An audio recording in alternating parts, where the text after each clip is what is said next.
Hey everyone, and welcome back to our channel. In today's video, we are going to show you how to change the volume of a video in Capcut. Let's begin. Changing the video volume in Capcut is a super useful feature whether you want to adjust the audio of your video clip or adding a background music or balance sound levels.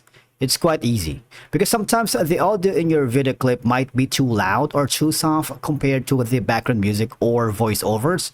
Adjusting the volume can help create a more balanced sound. And for you to be able to do that, once you open the Capcut app, I want you to click the project that you are working. If you haven't already, just click the create a new project to begin your work and start from scratch. But in my case, I'm going to be choosing this video that I have in place.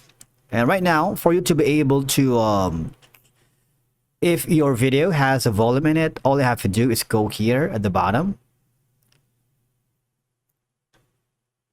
Go to the audio. And then you see there should be an option here that says volume. All right. All I have to do is click that and you have option to change the volume to a little bit lower in sound.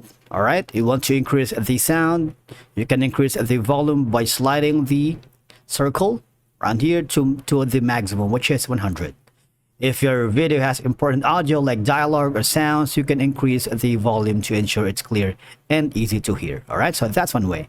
Now if you want to add an audio here, for example, we're gonna go here and click the audio. If you want that, you can add an audio here like a sounds, brand music, copyright, sound effects, or extract. For example, we're going to click the sound effects.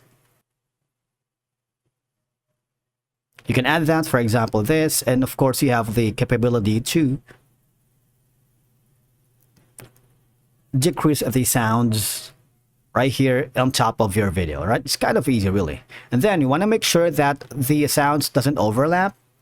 It's very important that your audio or dialogue or sounds, you can increase the volume to ensure it's clear and easy to hear, especially if you have created like a voiceover. If, for example, you have recorded, all right, you have recorded here, and then you add that audio as a voiceover to the video. You see there's going to be like an audio. Let me just stop that again. You see that you can decrease the volume that you wanted or increase it as you want. All right, and once you're happy with the volume of your video, just click the export button on top, send it to your client, or maybe create a copy of for yourself. Thank you so much for watching. We will see you again in the next video.